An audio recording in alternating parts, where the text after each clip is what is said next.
I would say that in Italy, over the last probably months or years, the main sectors that in which investors invested are office and the last years also retail. And this probably will continue on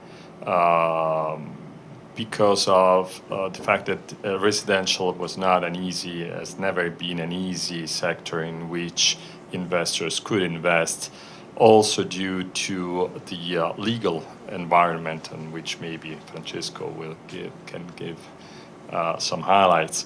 But I would see that also there are some new sectors that are coming up, in which investors are willing to invest in the next future. Just for example, when we're talking about the healthcare industry, in which a lot of investors are willing to invest, especially in Italy, because it's considered as a pretty much stable industry, capable of giving investors pretty much stable income throughout the years.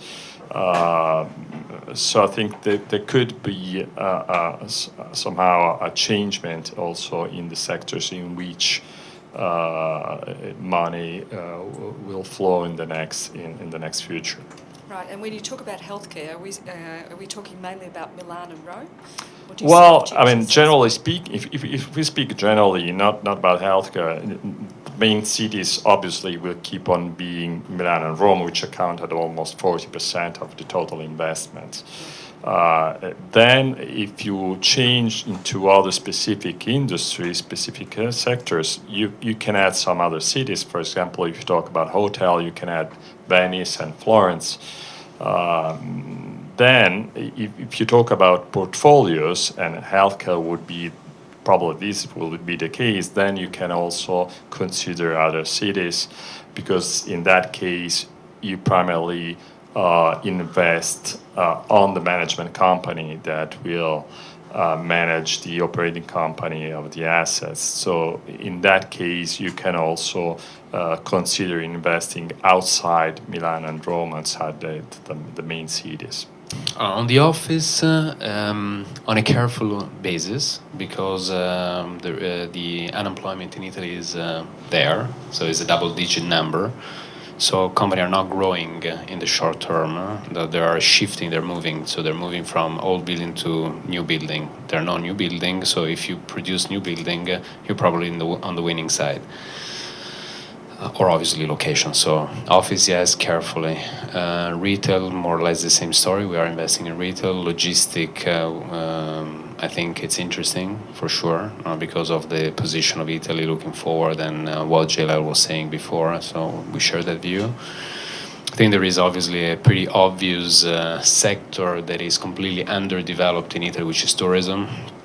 And that is a major area of investment. We are investing in tourism in this moment, in Venice, and we might invest more looking forward.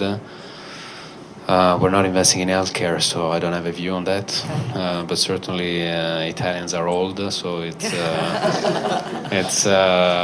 an area to scrutinize carefully. Residential, I have to say, it is not an asset class for institutional money in Italy, unless some limited examples, as the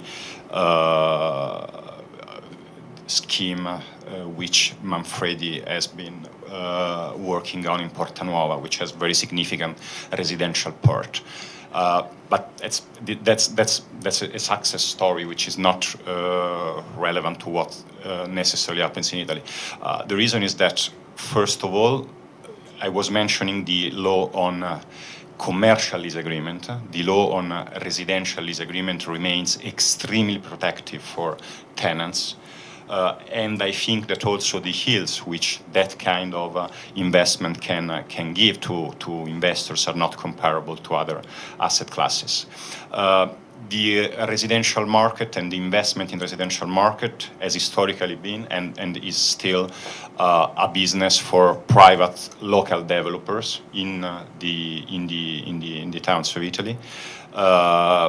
Some Italian pensions funds historically have invested in residential, but I know that they have returns in the average of 2% on the portfolios they have. They are trying actually to pass the management of that real estate residential portfolios to investment funds, professionally managed by SGR, which is the Italian equivalent for real estate managing companies. But actually, apart from certain examples, and maybe Manfredi can add something also on that side of their business, I don't see residential as a preferred asset class for investors in Italy.